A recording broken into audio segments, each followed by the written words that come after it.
Welcome, friends, to my channel, Joyful Aging, for yet another episode which will lead to a joyful aging. Today, we have Jayesh Trivedi, an expert in the field. We are going to speak on the rights of a shareholder, the right to have dividend, to transfer shares, to how to transmit, how to have transmission of shares, how it is good to be on joint ownership, how to claim unclaimed dividend, how to claim uh, the bonus shares which have not reached you, and so many other aspects. All of us, the urban educated people, and some in the semi-rural areas, have at least an investment in shares. And this episode will help you should you be stuck somewhere on account of old shares, inherited shares, or you're not able to get the shares transferred on your name. Look forward to your viewing till the end. And as usual, should you have any questions, do send them to me. I will get the answers from Jayesh. Do remember to share, subscribe, and like the channel. This encourages me to bring in such more episodes. Welcome, friends, to another episode of Joyful Aging. Today we have a special guest with us, Jayesh Trivedi. Jayesh is a qualified company secretary. He has handled more than 50 annual general meetings, including special general meetings. He's handled more than 200 board meetings. And he's been head of a very reputed company for secretarial and legal matters and as a principal officer. So today we are going to talk about the shares that we all hold or we inherit from our parents and how to take care of that property in so many which ways. So welcome Jayesh to this special episode on the shares and the rights that a shareholder has in terms of dividend, in terms of transfer, in terms of transmission, and so many other issues. Thank you. Thank you, Katika. Yeah. So, for any middle class family or for anybody, and in the current market situation, shares are a major asset. And it is important that in our senior citizens, when we become senior citizens, and when we have inherited those shares, or when we are planning to transmit those shares post our death, we should ensure that the asset is well protected and is properly transmitted without any issue. So let's talk about the right that a shareholder has. So what are the typical rights that a shareholder has once he is applied for his share? We can briefly talk about that, Jayesh. Sure. Uh, this is typical to a corporate, incorporated company where the promoters who have promoted those companies require additional funds for the purpose of growing their business.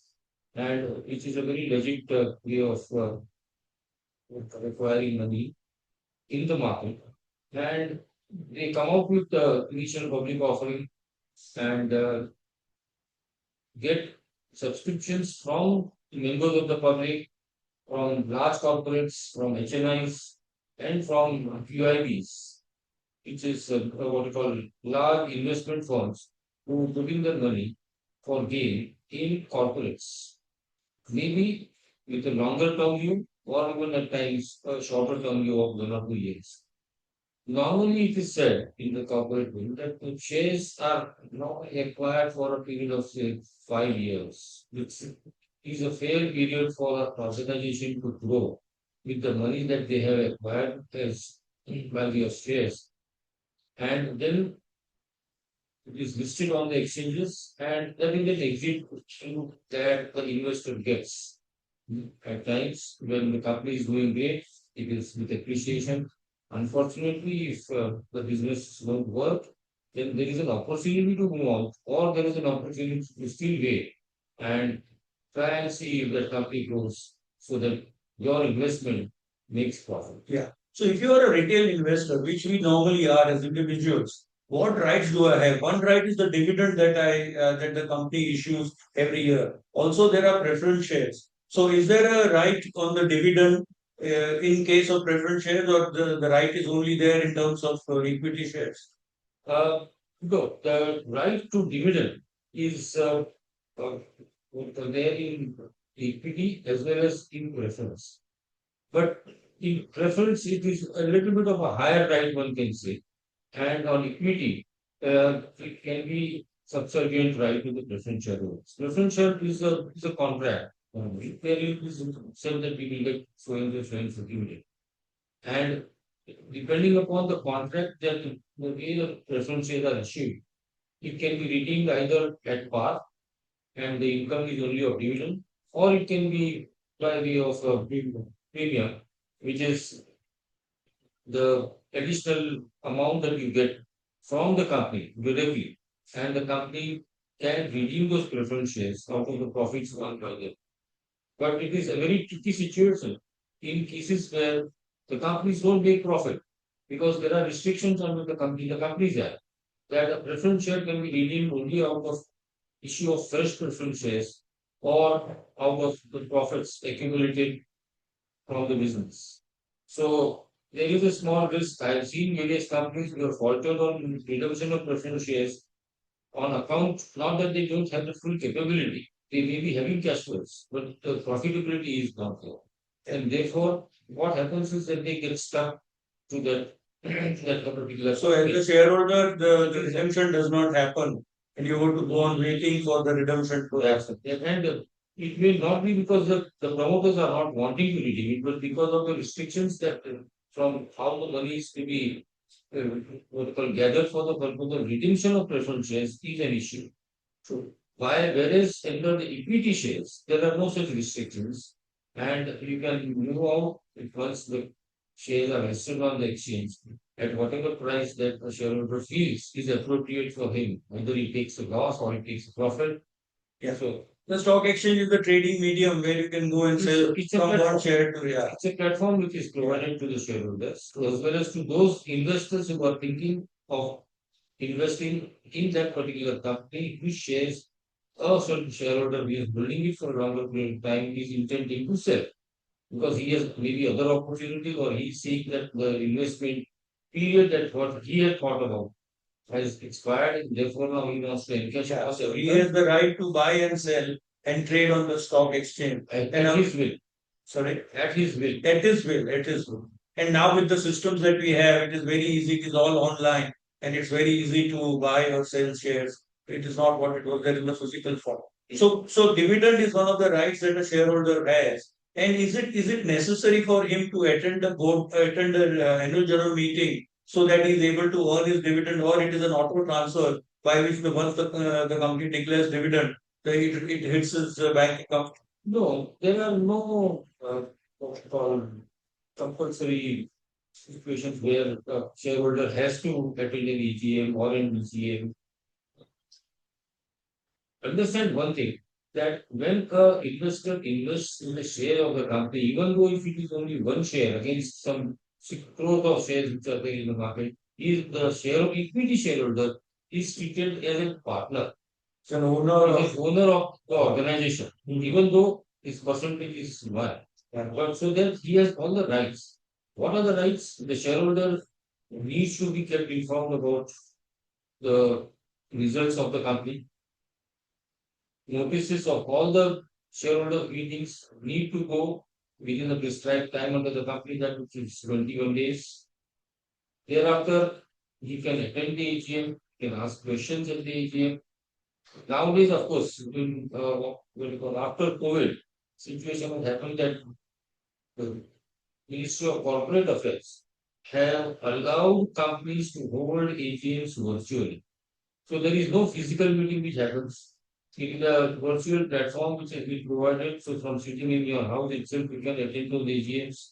If you intend to ask queries to the company, you have to inform the company in advance where when the notice comes from that particular meeting, the company secretary has to clearly spell out as to how the meeting will be conducted, and if the member wants to ask certain questions or wants to tell something, in that scenario, he has to inform the company in advance that he intends to speak at that AGM, and then he is given a separate link which he has to used for the purpose of attending that particular AGM and in a chronological sequence as to the number of shareholders who opted for speaking. His number comes at that point of time. The moderator who is moderating that entire AGM will inform the shareholder to come on the screen, switch on, put on the mic, and ask their questions. Can wait for the answers if the chairman is in Yeah. position to So speak. as a shareholder, at this AGM that you are attending, virtual or in or the physical form, you have a right to ask questions, of course, intimated in advance, on financial matters and also management matters of the company. So as a part shareholder, as a part owner, even with a one share, as a part owner, you have a right to ask the other owner, who is the chairman or who is the MD of the company or any board member, about anything related to the company, primarily on financial matters and also on matters which would affect the long-term prospect of the company from a financial perspective. That's right. So it can be either from a financial perspective or from the competition perspective. These days, because of the uncertainties in the geopolitical situation world over, there are shareholders who are very much afraid about the impact of the geopolitical situation onto the company's business. And I have seen various shareholders coming out with queries in relation to that. And how does an organization take care Yes. in the case of adverse geopolitical situation, or how is it going to benefit out of the As a shareholder. as a shareholder? The company is going to benefit, and therefore he takes a call as to whether to continue to retain his shareholding or move out of the organization and invest. Yeah. So as a shareholder, you have a right, as a owner, part owner of the company, you have a right to ask questions which you think are in your best interest, and you take a judgment call as to whether you want to stay invested in the company or you want to sell or take another decision. Now, if for some reason, if the dividend does not reach me, and there are various reasons why which a dividend may not reach me. So let's talk of that. So one is I can transfer the shares. I am the owner of the shares. I can be a joint owner. As a joint owner, both of us will have to sign who are the joint owners, and I can transfer and sell the share to somebody. But if post my death, if the shares are to be given to the person who is there as the joint owner, or if both are not existing, what happens in that? Essentially, what and how transmission of shares happen. Right. So first we touched upon the dividend part. Uh, Dividend these days gets credited to the banks directly. That is a directive from SEBI that you have to do your eKYC or normal KYC. And till the time that your PAN number, your bank account number, your IFSC code, and SAR number are not registered with the company, the dividend is not paid, dividend is kept in abeyance till the time that you complete that particular process. Once you have completed that process, the dividend. So it is very essential, I'm repeating, it is very essential that when you have to complete your KYC of the share certificate which you are holding in physical or in Demat form. Now we talk about the conversion from physical to Demat, but as far as dividend is concerned, it is essential that your KYC is complete in all respects. It is absolutely required, and if even one part of it is not completed, it is not treated as KYC being completed, and therefore the company has the right to retain your dividend in a separate suspense account.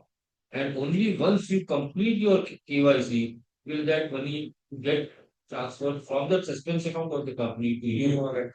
Be careful that if you have not done the KYC, within a period of 7 years from the time when the KYC was required and the dividends are held by the company in suspense account, that money will get transferred after the seventh year to the central government, which is under IEPF, Investor Education and Protection Fund.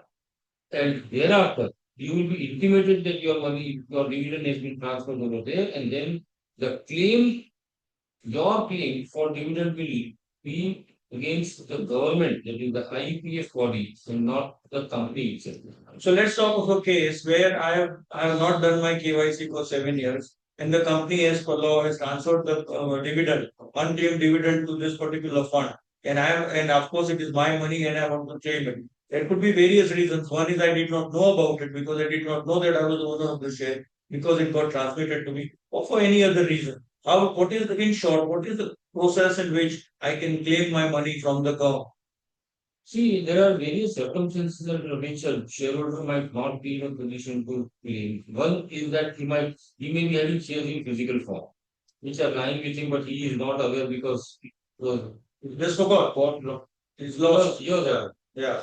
So, but the best part of it is that the MCA and SEBI is right now insisting upon communication to all the shareholders who are registered shareholders in some form or the other in a particular year, so that even if the gentleman has forgot and lost the shares, he will get an intimation that you are a shareholder. In that scenario, then the shareholder can communicate with the company to find out the details of the shares that he holds or his wife holds or any family member holds. And he will be given the information as to what kind of number of shares that they are holding and what is the situation or the condition of that particular folio, whether it is a KYC approved folio or non-KYC approved folio. So you have to then it is the responsibility of the shareholders then in that case to get in Yeah, touch as with an the owner, company. as an owner of an asset, Yeah, you are supposed to take care of her asset. But for some reason, you did not know that you are the owner because the shares came to you, or you just forgot about it. Bad luck, and you forgot about it. You can always approach the company. In the meantime, if the company has issued any bonus share, dividend is one aspect. Which a profit-making company dividend would be issued every year, at least once or twice a year. Interim dividend and final dividend. But there could be bonus issues also. So what happens to my bonus? The shares are already held by me or by somebody in the family. What happens to the bonus shares that accrue on that particular share? right. So I will come to the bonus part, but let us finish the dividend part so that the viewers will be in a position to stand the situation on the dividend part. So therefore, you have not claimed, the company has not sent you the dividend warrants because what you call you are non-compliant KYC. Now, of course, dividend warrants are of what you call the old story now. It is only direct transfers from the company's bank to your bank. That will not happen if you have not done the KYC. Therefore, you have to complete the KYC. If you have not completed it within 7 years, it goes to the government and then you will have to claim from the government. There are cases where a shareholder has expired and the shares have not been transmitted. We will cover up the transmission part subsequently. But if the shares are not transmitted in Meaning has not been transferred in the name of the surviving see, family. if it is a joint holding, you just have to write a letter along with the death certificate and what you call your PAN copy and other copy to the company to delete the name of the first shareholder or the second shareholder, whatever circumstances you are required. Ideally, whenever you apply for a share, or even if you are having shares in a single name, and if you are a senior citizen, or even if you whatever age you are, it is advisable to hold the shares in at least two names. It is in at least one joint name. That's right. So in that scenario, the shares get transferred to the second holder and the dividend then will start coming provided you have done the KYC. If you have not done KYC and the shares are not transmitted and if 7 years have expired, again it will go back.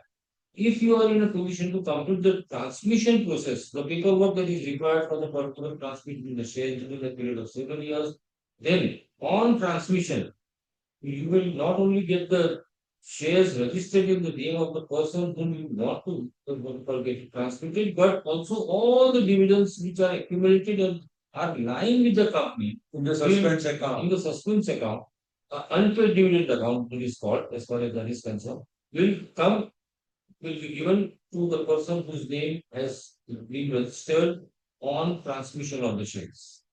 So this is what is very important. The shareholder, whenever there is any communication from any corporate body as regards to any shares, please do not ignore and just what you call leave it like that. Open the envelope, have a look at it. If there is any action that you require to take, they should take it immediately. Normally, what happens? Like it happens with me, or it happens with me also. That we normally what you call keep on saying that though we are working in the what you call the share department or in the sectorial department of the global account, we ourselves ignore certain envelopes which come. Think that this must be some routine information that is given to the victim, but it is very critical nowadays. With this kind of stipulations that the government is making, saying that if you are not compliant with certain things, you will lose your money or you will get money in a delayed form. Understand one thing, the 7 years, 8 years, 10 years, if it goes to IPF, it may take 2, 3 years for you to pay the dividend. No additional interest is given on that particular dividend. So you lose that interest, which is a very critical thing for a normal retired employee or from any corporate. So your money grows after you stop working. So therefore, you need to be very, very attentive on whatever mails, emails, intimations, physical intimations that they come. So don't be ignorant about it. Please open, have a look at it. If you ultimately have to do nothing, just take it off and throw it away. So this is as far as the dividend is concerned. Now, as what you asked me, as to what happens to the bonus. Now, the situation is you are not compliant with the KYC requirements. So, therefore, as far as all benefits flowing on account of those shares are suspended as far as your particular folio is concerned. So, I am talking suspension, and I am not saying that you will not be eligible. So, when a company declares a bonus and the bonus shares are required to be issued, you are a shareholder registered in the register of members of the company. The bonus shares will be allotted to you, but the certificates, as you do not have a demat account, companies are now barred from issuing any physical share certificates to any shareholders for any kind of dealing that is required to be done.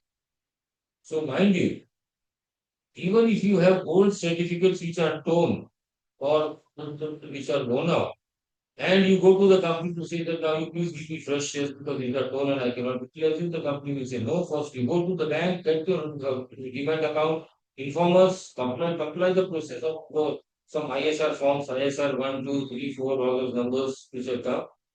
Comply with that formalities, and thereafter we will directly transfer the shares or your demat account. Yeah. Not So let me bring out a story which came in the papers a few days back. There was somebody in Gujarat, somewhere in small town in Gujarat.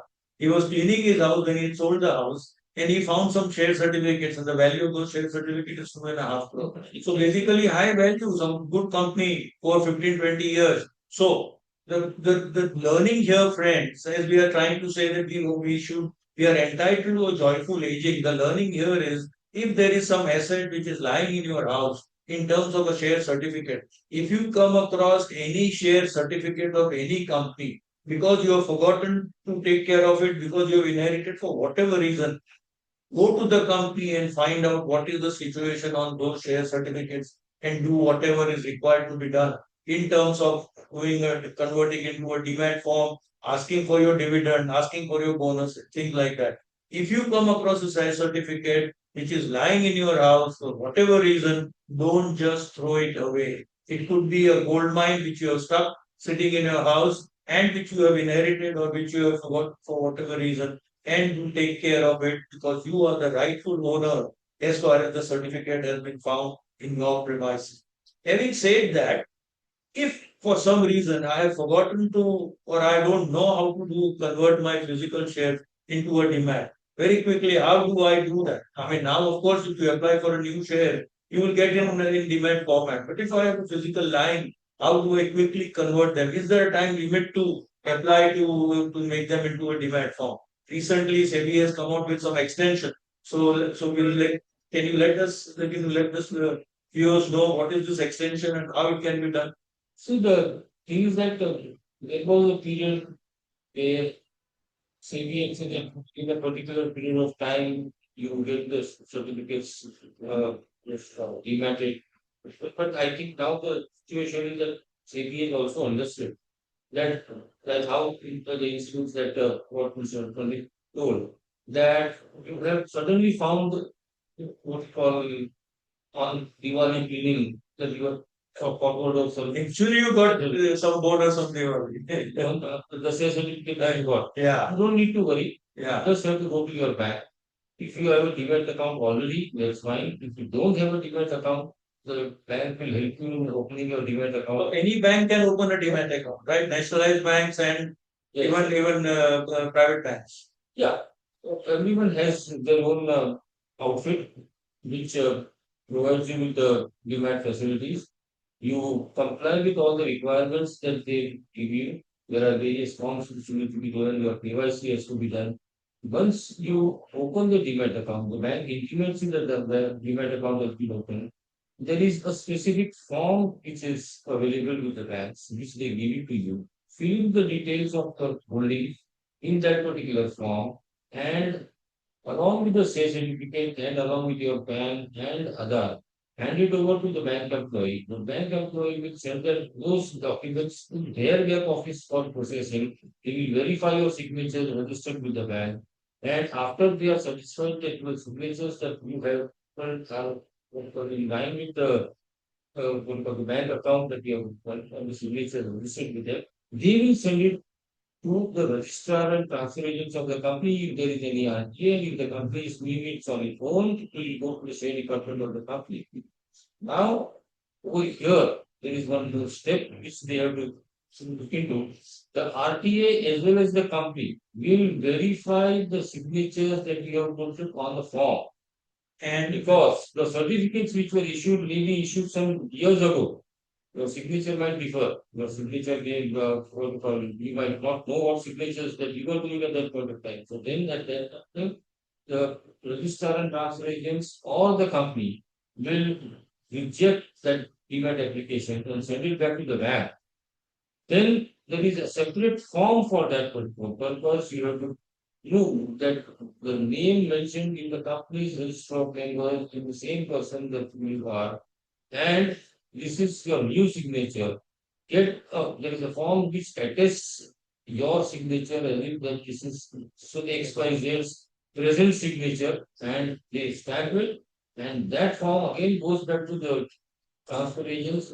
The new signature. The new signature is registered, and thereafter the shares will be dematted, and Yeah, actually, by experience, one knows that if you had applied for shares some years back, you had a signature that time. Over the years, your signature does change, and the bank may be a little fussy to ensure that your signature actually matches. So there is a procedure to ensure that your latest signature, based on your aging process that everybody goes through, you may be able you be able to change your signature, and the latest one comes on record. Now, after having joint shares, if I have I'm a shareholder in a single name and I have nominees inserted in the shares, how does the transfer happen, or rather, how does the transmission happen post my demise? yeah, the Companies Act now allows nomination for shares. So you can nominate whoever you wish to nominate as a nominee. And once you are not there, the company will transfer the shares in the name of the nominee. Now understand one thing, that a nominee is a trustee of all the legal claims, NOC from the other siblings. Incidentally, friends, viewers, as we are doing a session on shares, which will help you in your joyful aging, we are also going to do a session on will and nomination, which is a very important aspect for anybody who wants to have a joyful aging, because post his demise, he doesn't want to leave problems for his children. And who should make the will and how it should be made and what is nomination, all that we are going to get into the details. As far as therefore, as you said, as a nominee, I'm a trustee of the share. So what when you're writing the name of a nominee, he could be a family member, he could be anybody who's an adult. You essentially have to have a trust on that person, that he will ensure that whatever is your intent in terms of transfer of those shares will go to as per the desire of the person holding it, or as per the will that he has made. Yes. And then there could be an administrator to the will. So if you have an administrator to your will, maybe it's a good idea to make the administrator as a nominee so that he will ensure that things happen the way you Yeah, expect them. there are family arrangements, there are documents which are called family arrangements. Yeah. So one person is nominated for everything. All the properties of that particular person who was deceased will go to in the name of that particular nominee. Then there is a family arrangement document which is there. Based upon that, the nominee will transfer bound to transfer those things. Yeah. What's called to the people who are eligible according to the family arrangement. As per the desire of the, yeah, absolutely. So coming to the end of our discussion, which has been very, very insightful and very important from a prospect of ensuring that your hard-earned money, which is invested in shares, and typically one finds that the share investment in shares in the last couple of years has been one of the best returns, even sometimes better than gold in terms of returns that you may have, provided, of course, you have invested in a good company. So in that situation, to recap, we have covered the issue of transmission, we have covered the issue of transfer, we have covered the issue of owner share, we have covered the issue of unclaimed dividend transfer to the government. Is there any other issue from your experience of having dealt on this? And friends, I must tell you that Jayesh has been on top of this for last almost 35, 40 years, handled it very successfully, has been very successful in his career, and he has lot of insights in which a shareholder really suffers, or his dependence, his inheritance suffers, and the asset goes haywire. So some example where people should take care. So the critical part which the shareholders, the investors should know is that we were talking about transmission. Now, suppose a person has left a will. Then in that situation, you go and take a probate, and according to the probate, then whatever is mentioned in the will, the shares are transferred. Critical situation happens, and which is a very normal thing in India, that people don't have will. And the shares, thereafter, both the shareholders have died, then the children have to run around for purpose of establishing a how will gets the shares transmitted in that particular name. Now, take a situation that is government.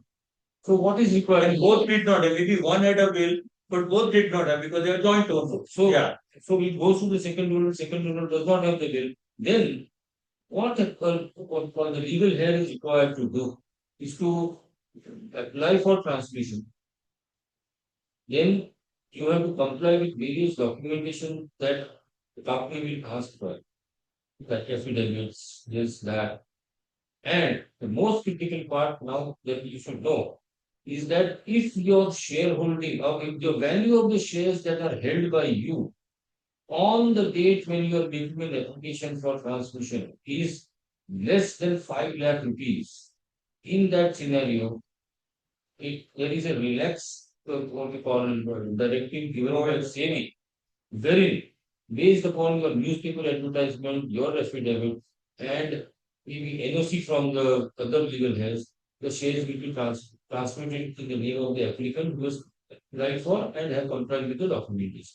To the satisfaction of the company, as bound by the Companies Act. As bound as the SOP of SEBI as well as the MC. Yeah. Now, if the value of the shares is higher than 5 lakh, market value as on the date of the application, not at the time of application for shares, at the time of application for transmission, market value at the time of transmission, then there are stricter regulations which require, if you have a will, probate, or if you don't have a will, that's the reason why you are now trying to get this thing transmitted without the will and the probate. You will have to go and take a succession certificate or any other legal means to satisfy the requirement. Of course, I forgot to inform about the what we call no, that is in loss of shares, not in the sorry, it's my mistake. So the thing that you have to then get an authentication from a third party like a court, which establishes your right on the share. Your inheritance right. If the value of the share, market value of the shares is higher than 5 lakh, then you will have to establish it. Without that, the company will not be in a position to transmit because it is the SEBI's directive and the company cannot relax that, or a company secretary just because you know the company secretary or you know is bound by the promoter of the company they are bound by these regulations, and there are regular audits now being done by SEBI on RTAs and on companies who are having security department in-house as to whether company has businesses or not. Apart from that, there are secretarial auditors, which is a compulsory thing now. Like a statutory auditor, there is a secretarial auditor which has to be appointed by the members now. So therefore, the audit process will catch hold of those lapses that someone has tried to use it for the purpose of benefiting a known shareholder. And it may be genuine, but still, the compliance is required to be done as per the SEBI directive. It has to be done irrespective of he is your uncle, your mama, masi, it does not matter. So, therefore, you have to comply with those processes, which is a tiresome process. You are running around to prove your inheritance. It is your own money which you should inherit from your parents or from wherever, and you have to run around. And that running around is not easy. So, It's time consuming. It's difficult. It's costly. so those who are listening to this, if you have aged parents and if they have not paid a will or they have not nominated you or you have not made your joint holder, third joint holder of the time, depending upon the circumstances of each and every family. Try and compare this. At least one of the things should be in place, like a will. And what is a what we call it? It is not difficult. A will can be on a plain paper and written on name of the company, number of shares, to whom it should go at the time, two witnesses. Try and do the witnesses should be much younger than. So we are getting a reinforced view, Jayesh, that we should make a detailed episode on will and on nomination. I think it's a very critical thing. More so when the value of the shares have increased the way they have increased. Because up to 5 lakh market value, you have a softer window. But a share value beyond 5 lakhs per folio is going to be is going to be a real problem. In fact, it's going to be difficult. So I think it has been a very friends. I'm sure this is going to be of huge help to you. Our intent here, as always, is in all these episodes, is that you should have a joyful aging. And joyful aging not only involves good health and good mental health and good physical health, but also good financial health. And the good financial health is not only for you, but also for dependents and your children, with for whom you want your assets to be rightly transferred and to be transferred without much hassle or actually without no hassle. These are laws of the land. You have to follow them. If you follow them, it is to your advantage. And it therefore will result into an aging process which is joyful. And your people who have inherited, your children who have inherited, will give you those blessings that you did the right thing when you were holding your shares during your lifetime or post your demise. Thank you, friends, for watching. Do watch the next episodes. And if you have any suggestions or comments, or if you have any questions for Jayesh, he'll be more than happy because we have an expert, as I said, more than 40 years of experience of having more than attended 150 to 100 senior directors. So he knows his job, he's an expert thereon, and it will be to your help, to your advantage, should you have queries that you want to solve. Thank you. Thank you for watching. Bye for now.